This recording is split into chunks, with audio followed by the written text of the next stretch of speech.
Shavua Tov b'Shem Hashem Naseh v'Natzliach.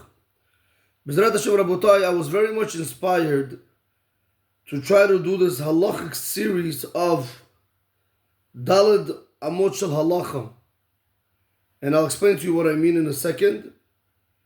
What inspired me to do this? You know, Baruch Hashem B'lei Anhara, I had the zechut with, of course, Avon Kakuriv, the one who runs the Biyachad chat, was able to start recording me for Musar. So I do teach Gemara throughout the day, and I also do Halacha throughout the day. Musar, that I would do something, once a week, I would devote my time for Musar. But throughout the week, it's mainly Gemara and Halacha. And I was approached by a certain person, whatever it is, Rabotai, when I go to a certain shul, the rabbi gets up and he speaks, or somebody else gets up and they speak.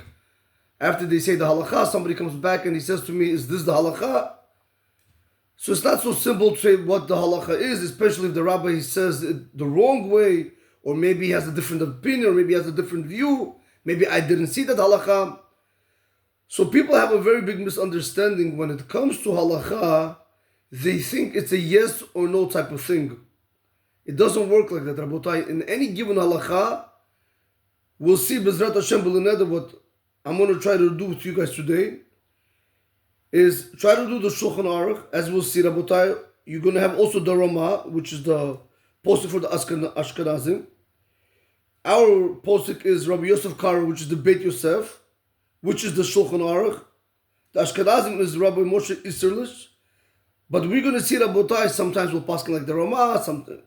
You'll see, you'll get a good flow of what halacha means.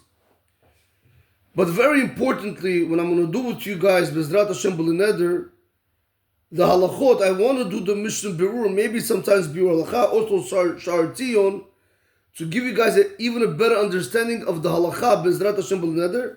We'll see how the time is going to allow me to do it, because there is a lot of information when it comes to one halacha. In any given halacha, there's so many opinions that you guys will start understanding that it's not so partial yes and no, because sometimes it could be yes and sometimes it could be no, or the other way around. It could be sometimes no and sometimes yes, depending on the situation and so on and so forth, as you guys will see. In any event, what I decided to do was I had to ask permission from Rabbi Lior Dahan Shlita. I believe a lot of us know him. He has a book. If you guys want to follow inside, you can follow inside. Mishnah Berura Amudei Hora'ah Al Piskei Rabotenu Hachmei Sefard. Maran Harav Avad Yosef Zatzal Im Biur Hora'ah. So this is his book, Rabotai. What we're going to end up doing, B'Leneder, we'll see the Shulchan Aruch, we'll see the Mishnah Berura, and we're going to try to also get involved after we see the reasonings to the Pesach of the Shulchan Aruch. What the Chafetz Chaim brings, we'll see what Rabbi Dahan brings over here. Now you need to understand the work that Rabbi Lior Dahan put into the Sefer is not normal. I just want to show you, Rabotai, what you see in back of me is not even of a percentage of what the books I have in my house, B'nai Anhara. It's our library over here. But I want to show you what Rabbi Dahan did. Rabbi Dahan went out of his way, probably took him, I don't know how long it took him to do this, but you have to imagine, just take Yalkut Yosef, for example, or take the Rambam, or take the Chida, or take Chacham Avadi, take Rav David Yosef, take the Kaf HaChaim, take the Or L'Tzion. He went out of his way, Rabotai. He took the Sephardic poskim, and anywhere where we are differentiating in opinion with the Mishnah Berura, he goes out and tells us the halacha is either like them or not like them. And so you might ask me an obvious question. So Rabbi, why not just do the Sephardic poskim? Why not just do the halachot, what you need to know? The answer is very simple, Rabotai. When it comes to learning halacha, it's one thing to know the halacha off the surface, but you're never going to have appreciation for the halacha if you do not know how we get to that halacha. So I'll quote to you what Rav Yitzchak Yosef Shlita, Rishon LeZion, said. He says that it's very, very important to learn the Shulchan Aruch or the Mishnah Berura. A lot of people take the Mishnah Berura for granted only for one reason being, they don't understand the massive work that the Chafetz Chaim placed or put into this Sefer understanding and knowing, Rabotai, when there was no technology, there was no computers, everything was handwritten. That means that Chafetz Chaim had to have all the books. You'll see, Rabotai. I'll put it to you in simple terms. Maybe I should do it. Let me see.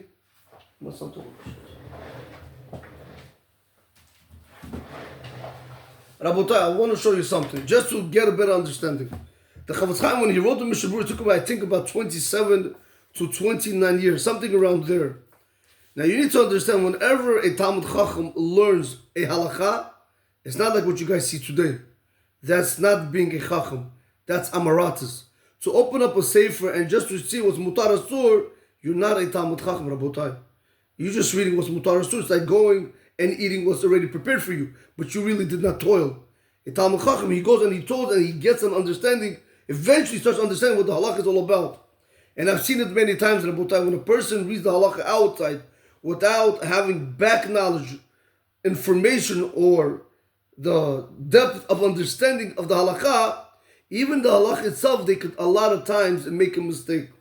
So I just want to show you, Rabotai, what the Mishnah Berurah did. The Mishnah Berurah, basically, we have on any given page, so this would be basically, I have over here in front of me, it's the Arbaturim. I'll explain to you what that means. Its meaning is by the Tur. And then you have the Shulchan Aruch, just to give you an understanding of how halacha works. So when we open the book, we open to Siman Aleph. We'll see over here, this would be the Tur. In the inside, it's always who came first. So that was the Beit Yosef, which is Rabbi Yosef Karo, which is very important for Sephardim to know this. Then you also have the Darkei Moshe, which on this page you don't, no, you don't have it. Let me see something. On this page you do not have it. Over here you have it. Okay, so over here you're going to have the Darkei Moshe right over here on the bottom. So why am I showing this, Rabbot? I just want to show you like this. Let me just make it simple. When we look at the Tur, so just imagine what the Chafetz Chaim did. The Chafetz Chaim had to know what the Tur says for Halacha Aleph, in Siman Aleph. Then he had to know what the Beit Yosef says. When you do the Beit Yosef, you also have to know the Gemara. You have to also know the Rishonim. Now, after this, Rabotai, you have the Beit Chadash. He came after the Beit Yosef. So if there's a house of Yosef, I'm going to make the Beit Chadash, which is Ashkenazim, Rabotai. Then came the Prisha Drisha. And then you have the Darkei Moshe, which is the Ramah. Now I just want to show you something, Rabotai. If you just take this one halacha, it goes on a few pages, and you got to know all that information until you get to halacha bet. So what did the Mishnah Berurah do, Rabotai? The Mishnah Berurah went out of his way and he took basically what's important. He basically scanned through everything, and he's going to give you in short what we need to know. I mean, everything is important. What we have today, what the Shulchan Aruch, what we have in the back, and that was the Tur. But what we have, the Shulchan Aruch now, Rabotai, the Shulchan Aruch was meant, which is unbelievable. It was meant that we have 4 Siddur, we have 4 portions of it, right? We have Or Chaim, Yordea, Even HaEzer, and Choshen Mishpat. So the Chafetz Chaim, the Rabbi Yosef Karo said, I want everybody to learn the Shulchan Aruch. Every 30 days you have to review everything, which is a lot. But Rabotai, the Shulchan Aruch was made almost like a reminder, just to trigger what you had learned in the Beit Yosef. Rabotai, in any event, what happened? Came the Shulchan Aruch, he gave you in short, instead of going through all those pages, he gave you in short what the halacha is. But still you have to know what's in the Beit Yosef. So if a person learns just the Shulchan Aruch over here, he will not understand what really the halacha is going on. And also you have the Ramah. So that's why, Rabotai, you had the Magen Avraham, and you had the Taz, and then you had the Magen Avraham, then you had the Pri Megadim. Rabotai, then they came along and they started to go ahead and they wanted to explain, and so forth. You have Machatzit Shekel, you have the Biur Hagra, and so on and so forth. You have many Achronim now coming, trying to explain to the people what the halacha is. Now, why am I going through all this? Just to show you, Rabotai, what the Chafetz Chaim, what Rabbi Yisrael Meir HaKohen, what he had to know in order to be able to write the Mishnah Berurah. So basically, he had to know everything I just showed you before, and then he had to know basically everything, this and plus the other Chronim that they write on these halachot. There's other books, like we have today, Yalkut Yosef, and so on and so forth. But he went with the Ashkenazim. We'll see maybe the Chidah and so on and so forth. But mainly they went with Ashkenazim, that route. They went with the path of Ashkenazim. So Rabotai, we come over here today, B'ezrat Hashem B'li Neder, and we want to try to use the Mishnah Berurah because that's only going to allow us to get a better understanding of the halakha. As you guys will see, try not to jump to any conclusions when learning halachot. When we finish halacha aleph completely, with everything inside, because you'll see it's going to take a few parts. It's not going to be, one day you're not going to do everything in one shot. As you guys will see, it's a lot. There's a lot of information that the Mishnah Berurah brings down over here. Plus, Rabotai, we're going to very, very importantly, we want to use Rabbi Lior Dahan's Sefer, the Tzionim and the Amudei Horah, which he brings down. And I'll tell you, during the lecture, I'll tell you which numbers, if anybody wants to use the book. I'm not going to go through each and every one of them, but I'll tell you what Chacham Wadi holds, and Rav Yitzchak Yosef Shita holds, or the Kaf Chaim, and Rav Ben Tzvi Bashul, and so on and so forth. And you guys will start getting an understanding, or better yet, an appreciation. What does it mean to learn halachot? Now, Rabotai, I did text him. I don't know if I said in the beginning, but I texted Rabbi Dahan, and I asked him if he gives me permission to use his book, because this does save a lot of time. You have to open up 500-600 books in front of you to look what the halacha is. He really, Rabbi Dahan, what he did is unbelievable. He made everything easy. It's almost hard to say that why a person shouldn't learn Torah today, where it's so easily accessible. In any event, before we do start, I want to share with you guys a Gemara Masechet Berachot in Davchet Amor Aleph. Amar le Rava le Rafram bar Papa. Rava said to Rafram, the son of Papa, Leima lan mar mehani mili ma'ayita de amart mishmed Rav Chizda b'mili de bekinishte. So Rav was telling Rafram, the son of Papa, he says, let the master tell us some good words, some excellent words in the name of Rav Chizda, in things which have connection to do with the base Knesset, with the base Medrash. What did you hear what Rav Chizda said? So he said, Amrle.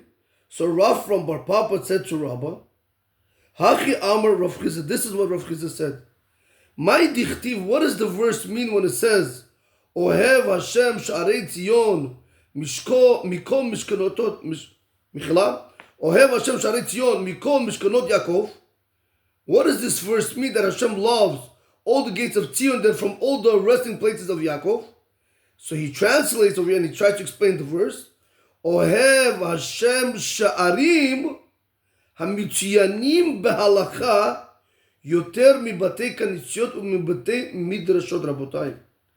He says this pasuk means that Hashem loves the gates of people that try to make they try to make it better in halacha. They try to toil in halacha more than a study hall or more than batei kanitziot, where they learn chumash or where they learn midrash or where they learn gemara. Gemara is very important, Rabotai. From gemara we get halacha. But I'm trying to tell you, Rabotai, right over here, what did Rav Chizda say? Rav Chizda said that Hashem loves the people that sit and they toil in halacha. And it's very critical that we learn halachot, like the Shulchan Aruch Paskins himself.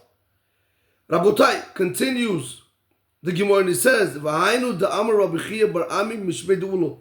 Listen to these words.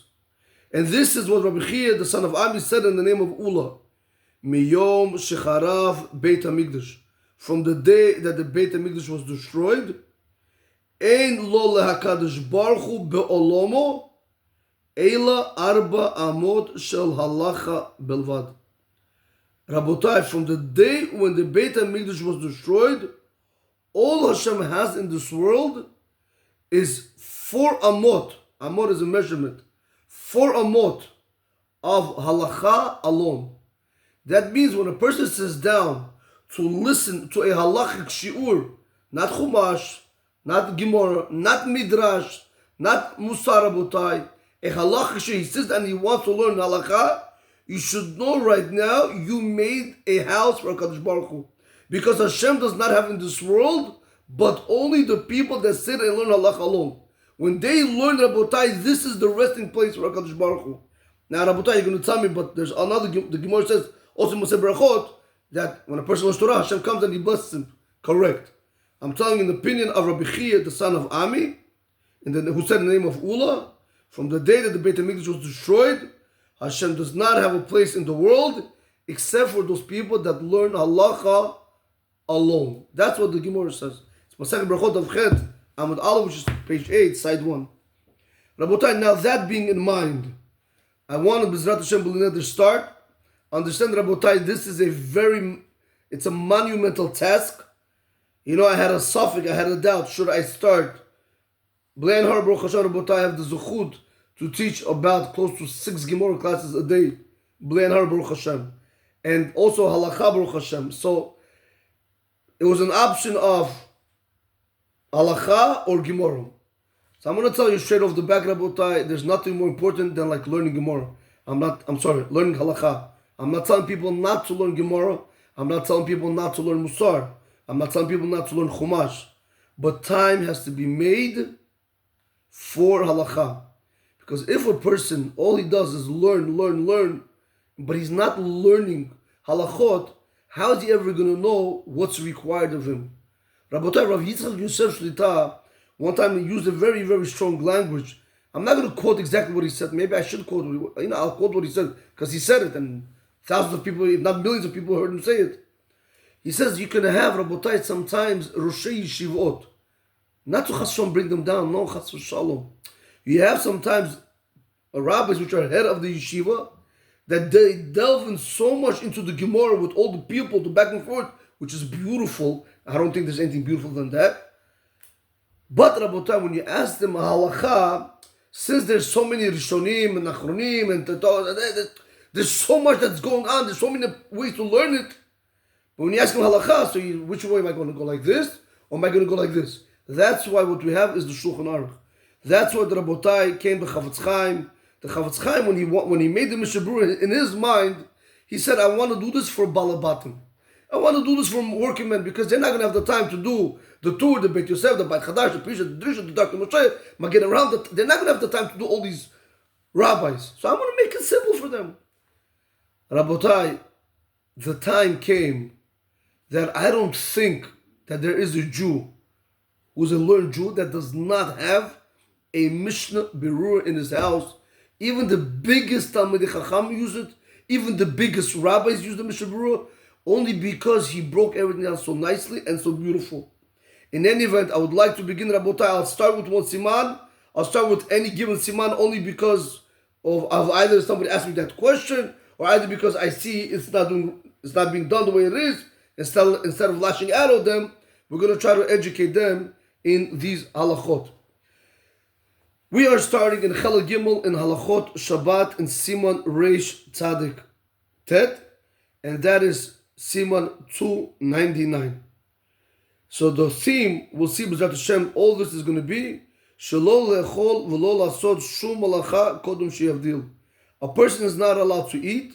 A person is not allowed to do any form of work before he does havdala. As we'll see what that means, Rabotai. Ubo yu'ut se'ifim. Over here, Rabotai, in this halach alone, and what does that mean? That you're not allowed to eat and you're not allowed to do any form of work before you do havdala. You have over here alone on this chapter, you have 10 halachot. On these 10 halachot, you have many, many more small sifkatans. You have many, many more mini halachot, if I can call it like that. And on top of that, Rabotai, we also want to know B'ezrat Hashem according to the Sephardic poskim. That's B'ezrat Hashem, Rabotai.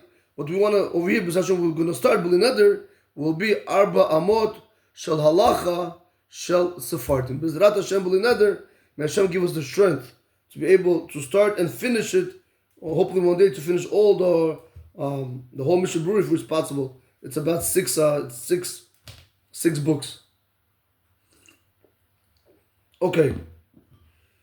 The Shulchan Aruch in Siman Reish Tzadik Tet in Halacha Aleph says like this: Asur lechol shum davar. It is forbidden to eat anything, or afilu lushtot, or to drink yain, wine, or sha'ar mashkin, or to drink other drinks, chutz mimayim, except for water, mishnecheshach ad sheyavdil, from once it becomes dark until a person does havdala. Now, Rabotai, again, it's halacha Shulchan Aruch. What is the halacha telling us? That a person is not allowed to eat, he's not allowed to drink, except water until it gets dark. So let us, as I said before, I don't want people making a mistake. We're going to have to try to define what this halacha means. So when I say over here dark, it doesn't really mean dark, as we'll see in the Mishnah Berurah. The Shulchan Aruch continues and says, what happens if a person was sitting and he was eating, and when it was still day, and now it became night, you do not need to stop. We'll have to understand that also. Even if you're drinking, you don't have to stop. This he brings down the name of the Beit Yosef. What happens if a person was drinking, he was sitting and drinking, and now the sun set on him? He needs to stop. He has to stop drinking. And there are those that want to learn these words, when the Shulchan Aruch says that a person, if he was sitting and eating during daybreak and then it became dark and he does not need to stop, or if he was sitting and drinking and it became dark and he has to stop, he says all these words were specifically said in Safik Chashecha. When the Shulchan Aruch says when it becomes dark, he's talking about the twilight period. Aval bevade hashecha, but if you know 100% it became dark, afilu haya yoshev vochel, even if he was sitting and eating, pores mapa, he has to go ahead and he has to spread out like a tablecloth on the food, on the bread, umavdil v'gumer sudoto. Then he has to do havdala, and then he has to finish his meal. The Haggad, the Rama says, v'minhag pashut kisvara harishona. The minhag is very simple. We're going to go like the first opinion. Now, Rabotai, this halacha was only from the outside. I won't be surprised if a lot of us are going to be confused, because it is confusing. Because there's a lot of details that go to every single word that the Shulchan Aruch said, which we had to know previously from the Beit Yosef, and so on and so forth from the Gemara and from the Rishonim, which we don't know. So that's why, Rabotai, we have over here the Mishnah Berurah to break down the halachot to us. So let's try to do it. Mishnah Berurah in Siv Katan Aleph says, whenever the Shulchan Aruch says Asur lechol shum davar, or afilu l'shtot yain or sha'ar mashkim chus mimayim mishti cheshach, when the Shulchan Aruch says a person is not allowed to eat or drink wine or any other types of beverages except for water, from once it becomes dark, how does the Mishnah Berurah learn this language from once it becomes dark? So he says over here, Va'afilu b'safik chashecha. Even when you have a doubt if it's night or night. Now, Rabotai, I'm going to just try to give you from basically 50,000 of the air. I can't give everything in one shot, but I'm going to try to make it as simple as possible. We know that whenever we have sha'ot zmaniyot, which is called seasonal minutes. It's not like our hour is not technically 60 minutes like by the non-Jewish calendar. Sometimes our hour could be 72 minutes. Sometimes it could be 48 minutes. Sometimes it could be 60 minutes. It's always fluctuating depending on the season. But Rabotai, besides that fact, we have what's called sunset. Now there's a very big machloket between the Geonim and Rabbeinu Tam. When is sunset? So according to Rabbeinu Tam, he holds sunset could be even like almost 72 minutes after the original sunset. So let's just try to make it in simple English. If sunset today would be 6 o'clock, let's just say sunset today is 6 o'clock.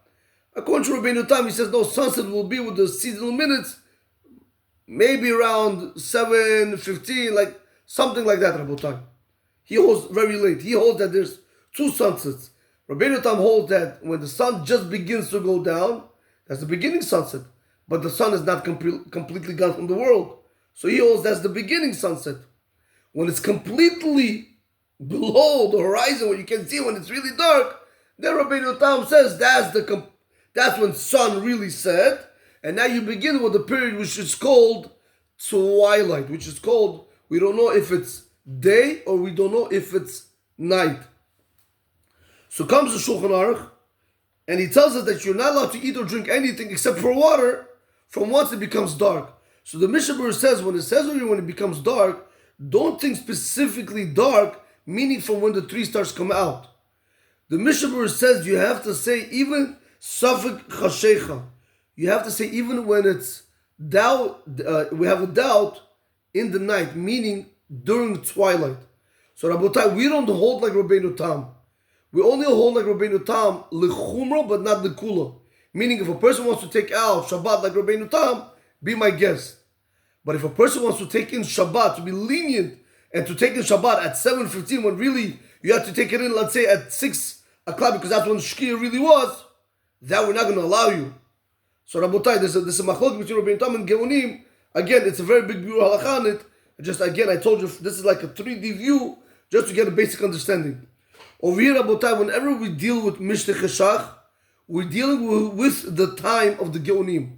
We're not going to use the Rabbeinu Tam's time unless otherwise stated. Put it to you like this.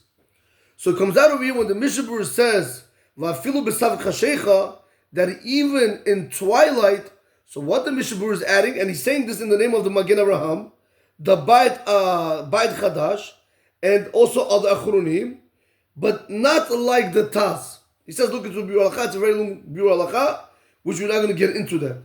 But because the Taz learns that you could even go ahead and continue eating and drinking even during twilight. But the Mishnah Berurah tells us in the Shar Tziyun in Ot Aleph, the Magen Avraham and the Beit Chadash and other Achronim learn, no. A person has an obligation to stop eating on Shabbat once sunset hits. Now, Rabotai, as we'll see, this is a very big problem. Because a lot of times in Shul, when you do Sudah Shalishit, or when our wives do Sudah Shalishit, or our children, so on and so forth, a lot of times we use that twilight period. So let's just go with the time, just to make it a little bit more simpler. If 6 o'clock is sunset, 13 and a half minutes, let's say 15 minutes later, 6:15 is according to Chamavadi when the 3 stars already come out. So a person from 6 o'clock till 6:15 is using that time. Are you allowed to use it? Be the Evid.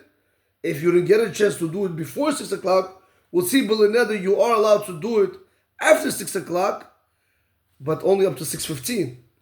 But doing that from 6 to 6:15, is that what the halacha requires of us? Absolutely not. So we're also going to have to see, Rabotai, there's halachot which are mi'ikar hadin, which the Shulchan Aruch, which Hashem requires us to do, halacha, which is Rabbi Yosef Kar, what we have to do.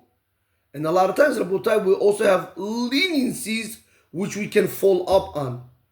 Okay, so this is what we're going to have to see as we go on. So right now, Rabotai, the first point we want to see, that is a person, you have to remember, these are very practical questions. You're sitting, you're doing Sudah Shalishit in Shul. Let's say you started before 6 o'clock. You're sitting and you're eating. Now somebody comes to you at, let's say, 6:07, and he wants to drink a cup of water. Well, water's not a problem, because we said you're allowed. He wants to drink wine. He wants to eat mizonot. Is he allowed to or not? These are some questions that we have to deal with. According to the Shulchan Aruch, he says clearly you're not allowed to eat anything from once the sun sets. And the Mishnah Berurah codifies that law, saying even between twilight. Meaning not, when I say sunset, meaning not from when the 3 stars come out. Even before when the 3 stars come out. So if let's say Tzedz Kochavim, when the 3 stars come out, is at 6:15, you would have thought, according to the Shulchan Aruch, the way the language sounds, is from 6:15 you can no longer have anything. When it comes to Mishnah Berurah says no. Even prior to that, even from 6 o'clock till 6:15, you cannot put anything in your mouth, halachically speaking, according to the Shulchan Aruch.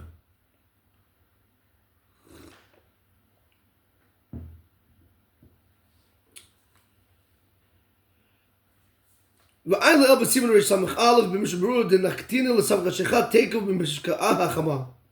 Mishnah Berurah continues and he says, look on top in Siman Reis Samach Aleph, that's in Siman 261, in the Mishnah Berurah over there, that he said that we hold that what's Savik Chashecha, when does this twilight period begin? Tekef immediately immediately from once the sun sets. Like I tried to explain to you guys before. If sunset is at 6 o'clock, immediately at 6:01 is already twilight. Immediately after 6 o'clock, it's already twilight. So according to this, putting the halacha of the Shulchan Aruch inside, it would be asur for a person to eat or drink anything except water from 6 o'clock, meaning from sunset. So he says over here, Rabotai, so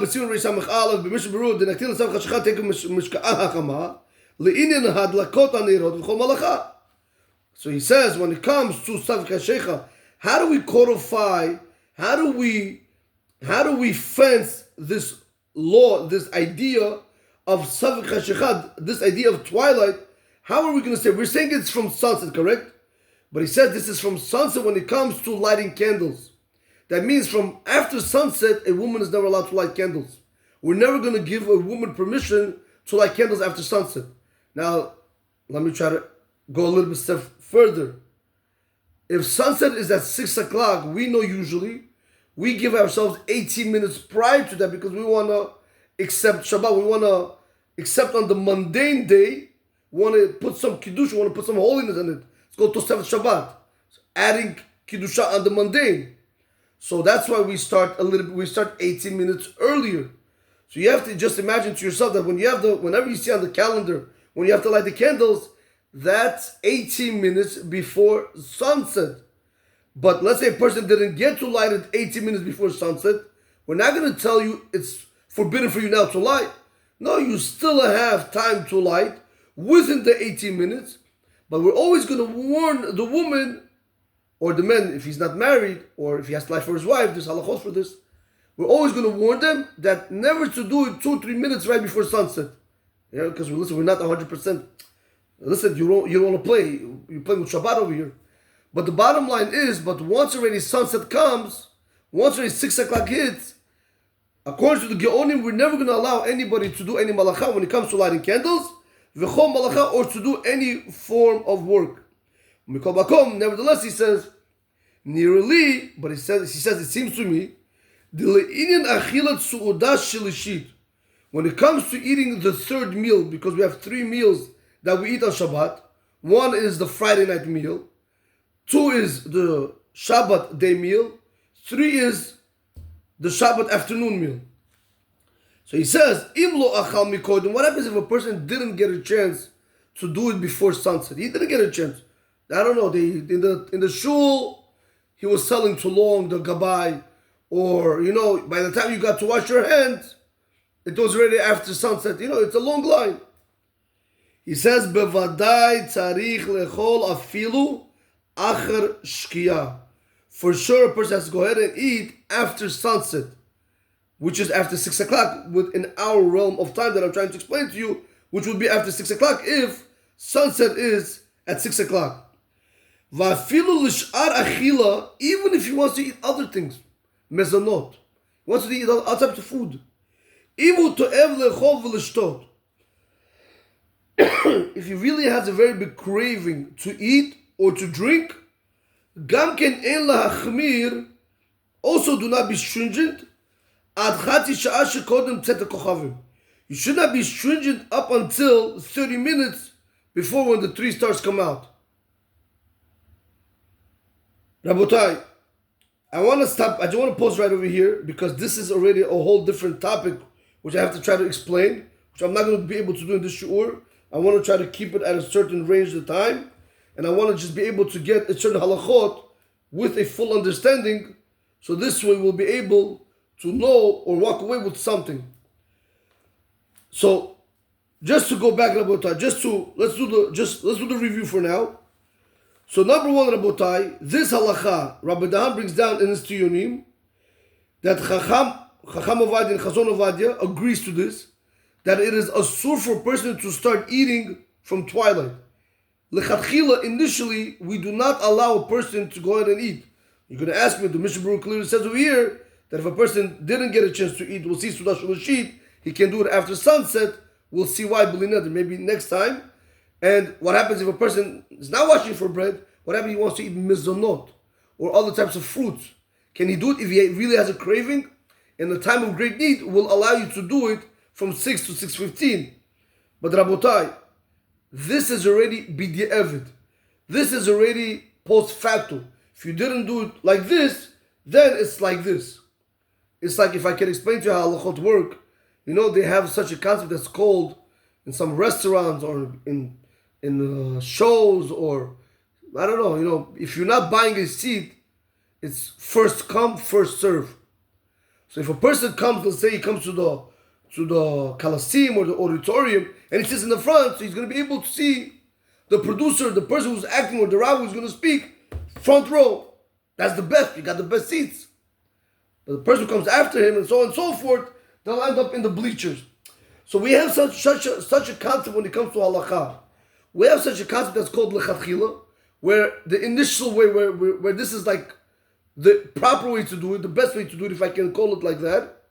And then we have b'di'evet post facto. Okay, you weren't able to do it like this. Don't give up hope. You are able to still fulfill the mitzvah like this. I'll give you an example. The best way to do the mitzvah of tefillin, of course, is early in the morning to daven, right? Except on yourself Shema. If a person wants to even nets, to daven nets, sunrise, right? But a person, unfortunately, can't do it. He has to be at work from 4. Maybe he's a doctor. Maybe he's a nurse. So the only time he's going to put on tefillin is at 5 o'clock. Is that the best way to put on tefillin? No, because the best way would be to put on tefillin when you say Shema and when you're davening and so on and so forth. But next best thing is putting on the tefillin, because you have all day to put on tefillin. Doesn't mean just because I didn't put it on in the morning, I cannot put it on at night. So same concept over here, Rabotai. Lichatchila, Chacham Ovadia. Also Rabbi Dahan brings down over here in the Tzionim in Ot 1. Ben Ishchai also says this. Kavachaim also says this. Orly Tzion also says this. Rabbi Abba Shaul. So you have Baruch Hashem Sephardic poskim that agree with the Mishnah Berurah in Simchat and Aleph, that whenever the Shulchan Aruch says over here, Asur lechol shum davar, or afilu l'shtod yain, or shar mashkin, chuz mimayim, whenever the Shulchan Aruch says it's forbidden for a person to eat anything, or to drink anything, like wine, or any other type of beverage except water, our Sephardic poskim will agree with the Mishnah Berurah and tell you that's not necessarily only from when the 3 stars come out, that's also from twilight. Now, again, we'll see later on, Rabotai, this is what we require of people to do. But then, however, Rabotai, we have over here, but nevertheless, the Mishnah Berurah did bring down the halacha and said, nevertheless, he says when it comes to Achilat Sudah Shilishit, if he was not able to eat it before sunset, for sure he said, Bevadai tzarich lechol afilu achar shkia. For sure he has to be able to eat it after sunset. Rabotai, so this, if we look over in Rabbi Dahan Sefer, he brings number 2 in Tzionim. He says, and he quotes Rabotai, and he brings Chacham Ovadia down, and Orly Tzion, V'chen ikar Rabotai, and this is going to be the halacha, this is going to be the main halacha. Meaning, the Mishalo, he speak Lasod Shudah Shilashid Ad Acher Shishka'ah HaShemesh. If a person didn't have enough time to be able to do Sudah Shilashid, the third meal, until after the sun already had set, Mutar Lechol Sudah Shilashid, he is allowed to eat the third meal, Kol Shelo Avru Yud Gimel V'chetzi Dakot Zmaniyot Achar Hashkiyah. As long as 13 and a half minutes, seasonal minutes, did not have passed after sunset. Like we explained before, if we're going to go back to our time, if you had to do it before sunset, because that's what the halacha requires of you, to do it before sunset, lechatchila. But if you didn't do it before sunset, we're going to tell you are even allowed to do it after sunset. But how long after sunset does a person have? According to Rabotai, according to us, the Sephardic poskim, meaning Chacham Ovadia and Rabbi Abba Shaul, you have, like the Mishnah Berurah brings down over here, he says you have exactly 13 and a half minutes, seasonal minutes, so I'll give more or less from 6 to about 50 minutes, Rabotai. Sometimes it could be a little bit longer, sometimes shorter, but you're looking at that range around 15 minutes. In any event, Rabotai, I would love to conclude right now. I mean, I can continue, but I want to just finish over here. B'lineder Bezrat Hashem. Tomorrow I'm going to try to continue when it comes to other foods. When it's not bread, a person doesn't want to eat bread. Can he eat mizonot? Can he eat apples? Can he have wine in the twilight period, which in our conversation from 6 to 6:15. Just want to make sure that we did not miss anything over here. Okay, fine. Okay. Okay. Okay. Rabotai, just as a review, the Shulchan Aruch in Siman Reish Tzadik Tet says, Asur lechol shum davar or afilu shel yain or sham mashkin, chutz mimayim mishtecheshech. A person is not allowed to eat or drink anything, meaning he's not allowed to drink wine or other types of beverages, except water from once it becomes dark. We saw according to our poskim, what does it mean dark over here? And according to the Mishnah Berurah, it means from sunset. Once twilight hits in, you're no longer allowed to eat or drink. Again, water you are allowed to drink. Even water, Rabotai B'Leneder, if we'll see that according to Mikubalim, you should try to stay away from water. It's not so partial. You know something? Maybe I should read it for you right now. Okay, you know something? Let's do it like this. And Amodei Hora'ah, Rabbi Dahan brings down, V'af api in Ot Aleph, V'af api shemin adin mutar l'shtot mayim, kodem havdala. Even though halachically speaking, according to the letter of the law, we see clearly in Siman 299 in Halacha Aleph, the Shulchan Aruch clearly says one is allowed to drink water before he does havdala. Kemoshka the Maran HaShulchan Aruch, like the Maran, the Shulchan Aruch wrote, Rabotai, you cannot go wrong if you rely on Maran Shulchan. You could go blindly, you could follow him blindly, you'll never go wrong. Mikomakom, nevertheless, Tov lahachmir is better, is good to be stringent. Kedata mikubalim, like the opinion of the mikubalim, limaneya av mishtiyat mayim, to refrain even from drinking water. Whose opinion is this, Rabotai? This is Chacham Ovadi's opinion. Also the Ben Ish Chai. And let's see over here. He's looking to Orli Tzion. Okay, the Orli Tzion says you could be lenient if you want to drink. You don't have to be stringent like the Mekubalim. And also the Kaf HaChaim says you could also be lenient. Okay, so you have basically Chacham Ovad and the Ben Ish Chai that tell you, according to Mekubalim, you want to stay away from water until you do havdala. According to Rabbi Abba Shaul and the Kaf HaChaim, they tell you, no, you could be lenient even in water, like Maran Shulchan Aruch told us, even after it gets dark. So that's rule number one, that we saw that a person shouldn't eat or drink except water, as long as he did not do havdala on Shabbat, right? As long as the person did havdala on Amot Shabbat. Another important point we saw in the Mishnah Berurah, when do we start looking at twilight? How do we define twilight? So we define twilight according to the period of the Geonim, which is immediately after sunset. And that's why we say that after sunset, a woman would not be allowed to light candles, or a person would not be allowed to do any form of malacha once sunset hits in. Nevertheless, we conclude when it came to special Shlit, like we saw, a person is allowed to go ahead and be lenient. If he didn't get a chance to do it before sunset, you have 13 and a half minutes to do it after sunset. Baruch Adonai Olam, Amen v'Amen. And by the way, Rabotai, if anybody for whatever reason has any other chidushim, I am not perfect, Rabotai. I can make mistakes. If I'm not saying something correctly, or if you know another poster that holds differently, I would love to hear your opinion on it. You can always put it down on the, I guess when Avram posts it, he'll get it to me. He'll get the message to me. And if anything, Rabotai, I can always comment on the B'Leneder and go back and forth if we have to, Rabotai. But if anybody has any questions or concerns regarding the halachot, always know, Rabotai, we need to educate ourselves in halachot.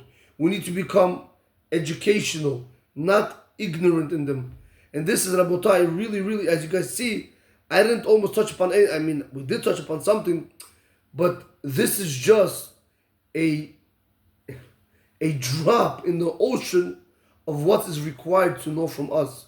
So you can see when a person, so I just put it to you like this, when a person will ask me, right, okay, Rabbi, can I drink on Motzei Shabbat? Or can I drink, right, after Arivit where I did not do Havdalah, and so on and so forth? In my head, all this would have to play out, and I have to tell, according to Shulchan Aruch, water is allowed, everything's not allowed, but according to Mekubalim, it's better to, even according to Mekubalim, you have what to rely on if you want to go like the Kaf HaChaim and the Orli Tzion. But Rabotai, I want to just show you that the Torah is so beautiful. There's so much to know. There's so much to learn Bezrat Hashem, Rabotai, we should be matzlich in this and going in the ways of our Sephardi poskim. Bezrat Hashem, Baruch Adonai Olam, Amen, V'Amen.